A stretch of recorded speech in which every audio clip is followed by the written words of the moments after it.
ನಮಸ್ಕಾರ ಸ್ನೇಹಿತರೆ. ಭಾರತದ ಚೀಫ್ ಜಸ್ಟಿಸ್ ಗವಾಯ್ ಸಾಹೇಬ್ರು ರಜೆ ಮೇಲೆ ಮಾರಿಷಸ್ ನಲ್ಲಿದ್ದಾರೆ. ಭಾರತದ ನ್ಯಾಯಾಲಯಗಳಂತೂ ಪೆಂಡಿಂಗ್ ಕೇಸ್ಗಳಿಂದ ತುಂಬಿ ಹೋಗಿದಾವೆ ಬಿಡಿ. ರಜೆಗೆ ಏನು ಕಡಿಮೆ ಇಲ್ಲ. ಮತ್ತೆ ಸಿಜೆ ಗವಾಯ್ ಅವರು ಸ್ಟೇಟ್ಮೆಂಟ್ ಕೊಟ್ಟಿದ್ದಾರೆ.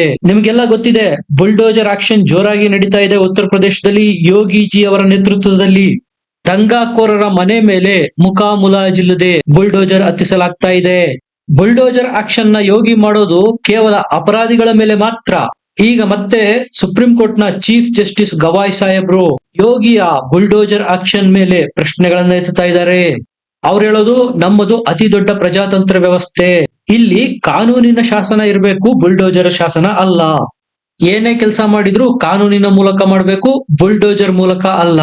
ಬುಲ್ಡೋಜರ್ ಆಕ್ಷನ್ ಮಾಡೋದ್ರಿಂದ ಅಪರಾಧಗಳು ಕಡಿಮೆ ಆಗಲ್ಲ ಅಂತಾರೆ ಗವಾಯ್ ಸಾಹೇಬ್ರು. ಅಪರಾಧಿಗಳ ಮನೆ ನೆಲಸಮ ಮಾಡಬೇಕು ಅಂದ್ರೆ ಕಾನೂನಿನ ಪ್ರಕಾರ ಮಾಡಬೇಕು, ಬುಲ್ಡೋಜರ್ ಇಂದಲ್ಲ ಅಂತಾರೆ. ಆರ್ಟಿಕಲ್ 21 ಹೆಸರು ಹೇಳಿ ಇದು ಜನರ ಅಧಿಕಾರದ ಹನನ ಅಂತಾರೆ. ಆದ್ರೆ ಇದಕ್ಕೆ ಅನ್ಎಕ್ಸ್ಪೆಕ್ಟೆಡ್ ಅನ್ನುವಂತೆ ಬಿಜೆಪಿಯ ಒಬ್ಬ ಎಂಪಿ ಸಂಸದ ಪ್ರತ್ಯುತ್ತರ ಕೊಟ್ಟಿದ್ದಾರೆ, ರಿಪ್ಲೈ ಕೊಟ್ಟಿದ್ದಾರೆ ಸಿಜೆ ಗವಾಯ್ ಸಾಹೇಬ್ರಿಗೆ. ದಿಲ್ಲಿಯ ಬಿಜೆಪಿ ಸಂಸದ, ಇವರ ಹೆಸರು ಪ್ರವೀಣ್ ಖಂಡೇಲ್ವಾಲ್. ಇವ್ರು ಹೇಳಿರೋದು, ಬುಲ್ಡೋಜರ್ ಆಕ್ಷನ್ ಎಂತ ವಿಧಾನ ಅಂದ್ರೆ, ಯಾರು ವಕ್ರ ಬುದ್ಧಿಯವರು ಇರ್ತಾರೋ ಅವರನ್ನ ನೇರ ಮಾಡೋದಕ್ಕೆ ಬಳಸುವ ಆಯುಧ. ಯಾರು ಯಾವ ಭಾಷೆಯನ್ನು ಅರ್ಥ ಮಾಡ್ಕೊಳ್ತಾರೋ ಅದೇ ಭಾಷೆನಲ್ಲೇ ಉತ್ತರ ಕೊಡ್ಬೇಕಾಗತ್ತೆ. ಅಪರಾಧಿಗಳ ಮೇಲಷ್ಟೇ ಬುಲ್ಡೋಜರ್ ಆಕ್ಷನ್ ಆಗ್ತಾ ಇರೋದು ಉತ್ತರ ಪ್ರದೇಶದಲ್ಲಿ ಅಂತ ಯುಪಿಯ ಯೋಗಿಯ ಬುಲ್ಡೋಜರ್ ಆಕ್ಷನ್ ಗೆ ಸಮರ್ಥನೆ ಮಾಡಿದ್ದಾರೆ ದಿಲ್ಲಿಯ ಬಿಜೆಪಿ ಎಂಪಿ.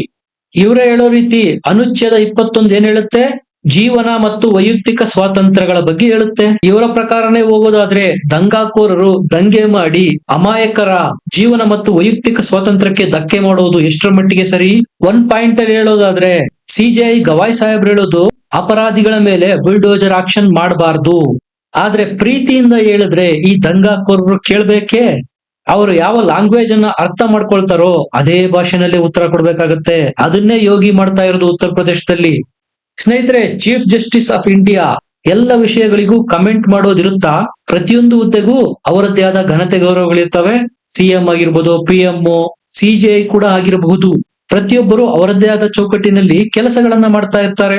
ಇದೇ ಸಿಜೆಐ ಗವಾಯ್ ಅವರು ಒಬ್ಬ ವಕೀಲರು ಹಿಂದೂ ಮೂರ್ತಿ ಭಂಗ ಆಗಿದೆ, ಅದನ್ನ ರೀಇನ್ಸ್ಟೇಟ್ ಮಾಡಬೇಕು, ಸರ್ಕಾರಕ್ಕೆ ಇನ್ಸ್ಟ್ರಕ್ಷನ್ಸ್ ಕೊಡಿ ಅಂತ ಸುಪ್ರೀಂ ಕೋರ್ಟ್ ಕದ ತಟ್ಟಿದ್ರೆ, ಇದೇ ಸುಪ್ರೀಂ ಕೋರ್ಟ್ ನ ಸಿಜೆಐ ಗವಾಯ್ ಸಾಹೇಬ್ರು ಏನ್ ಹೇಳಿದ್ರು, ಹೋಗು, ನೀನು ನಂಬೋ ದೇವರು ದೈವ ವಿಷ್ಣು ಭಗವಾನ್ನೇ ಕೇಳು, ಅವರ ಬಳಿ ಅಷ್ಟೊಂದು ಶಕ್ತಿ ಇದ್ರೆ ನಿನಗೆ ಸೊಲ್ಯೂಷನ್ ಕೊಡ್ಲಿ. ಇವರು ಈ ರೀತಿಯ ಟಿಪ್ಪಣಿಗಳನ್ನ ಹಿಂದೂ ಸಮುದಾಯದ ವಿರುದ್ಧ ಮಾತ್ರ ಮಾಡೋದು.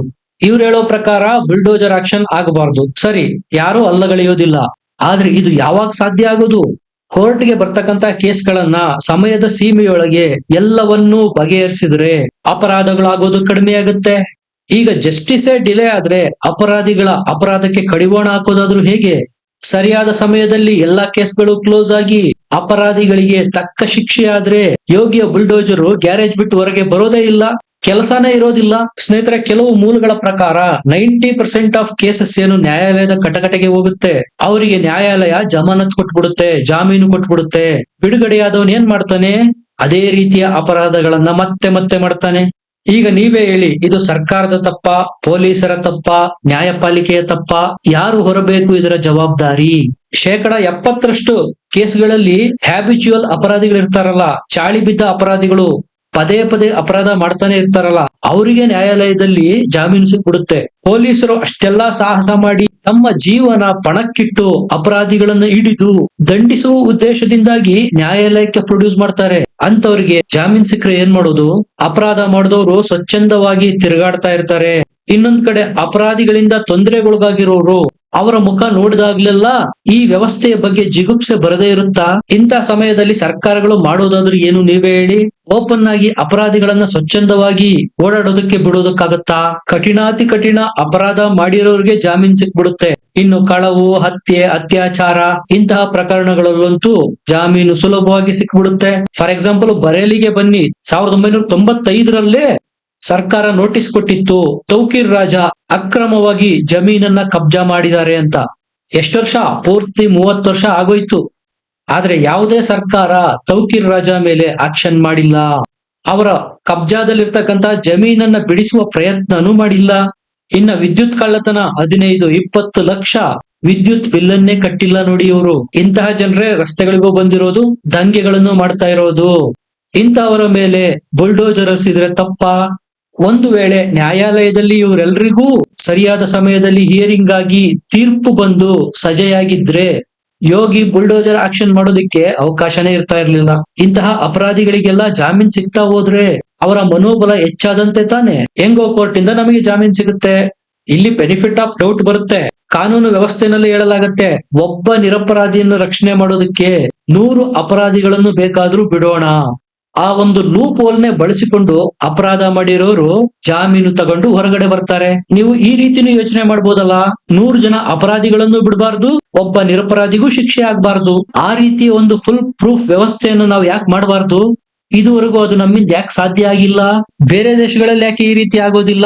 ನಮ್ಮ ದೇಶದಲ್ಲೇ ನೋಡಿ, ಅನಂತ ಕಾಲದವರೆಗೂ ಕೇಸ್ಗಳು ನಡೀತಾನೆ ಇರುತ್ತೆ. ಅದೇ ಬೇರೆ ಬೇರೆ ದೇಶಗಳಲ್ಲಿ ಇಂತಿಂತ ಕೇಸನ್ನ ಇಂತಿಷ್ಟೇ ಟೈಮ್ ಬೌಂಡ್ ಅಲ್ಲಿ ಮುಗಿಸಬೇಕು ಅನ್ನೋದಿದೆ.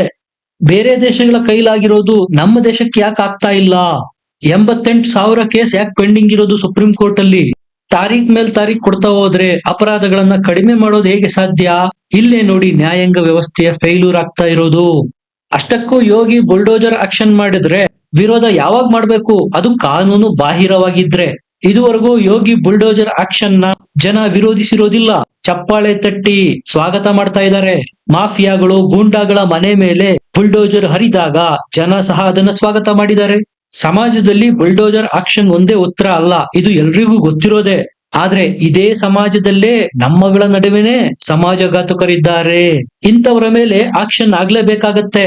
ಇಲ್ಲದೆ ಹೋದ್ರೆ ಸಭ್ಯರು ಸಮಾಜದಲ್ಲಿ ಬಾಳೋದಾದ್ರೂ ಹೇಗೆ?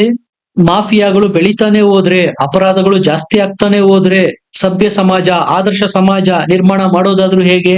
ಇರೋದೇ 6 ತಿಂಗಳು ಕಾಲಾವಧಿ, ಅದರಲ್ಲೇ ರಜದ ಮೇಲೆ ರಜೆ. ಹೀಗಾಗ್ತಾ ಹೋದ್ರೆ ಕೇಸ್ಗಳು ಕಂಪ್ಲೀಟ್ ಆಗು ಅಂದ್ರೆ ಹೇಗೆ ಸಾಧ್ಯ? ಇದರ ನಡುವೆ ಪುಕ್ಕಟೆ ಉಪದೇಶ ಕೊಡೋದು, ಹಾಗೆ ಮಾಡಬಾರ್ದು ಹೀಗೆ ಮಾಡಬಾರ್ದು ಅಂತ. ಸ್ವಾಸ್ಥ್ಯ ಸಮಾಜ ಇರಬೇಕು ಅಂದ್ರೆ ಪ್ರತಿಯೊಬ್ರು ತಮ್ಮದೇ ಆದ ಕೊಡುಗೆ ಕೊಡ್ಬೇಕಾಗತ್ತೆ. ನೀವೇನ್ ಕೊಡುಗೆ ಕೊಟ್ಟಿದ್ದೀರಾ? ಕಮೆಂಟ್ ಮಾಡೋದನ್ನ ಬಿಟ್ಟು ಎಲ್ಲವನ್ನು ಸರ್ಕಾರದ ಮೇಲೆ ಹಾಕೋದಾದ್ರೆ ನ್ಯಾಯಾಂಗ ವ್ಯವಸ್ಥೆ ಸುಧಾರಣೆ ಬಗ್ಗೆ ಯಾವತ್ತಾದ್ರೂ ಮಾತಾಡಿದಾರಾ? ಹಲವಾರು ವರ್ಷಗಳ ಹಿಂದೆನೆ criminal justice of this country is about to collapse ಅಂತ ಒಬ್ಬ ಸುಪ್ರೀಂ ಕೋರ್ಟ್ ನ ಚೀಫ್ ಜಸ್ಟಿಸ್ ಆಫ್ ಇಂಡಿಯಾ ಈ ಹಿಂದೆನೆ ಹೇಳಿದ್ರು. ಒಬ್ಬ ಸಾಮಾನ್ಯ ವ್ಯಕ್ತಿ ಏನಾದ್ರೂ ಕೋರ್ಟ್ ಕೇಸ್ಗಳಲ್ಲಿ ಸಿಲುಕಿ ಹಾಕಿಕೊಂಡ ಅಂದ್ರೆ ಇರೋ ಬರೋ ಆಸ್ತಿ, ಗದ್ದೆ, ಹೊಲ ಎಲ್ಲ ಮಾರಿ ಚಪ್ಪಲಿ ಸವಿಯೋವರೆಗೂ ಅಲಿಬೇಕಾಗತ್ತೆ.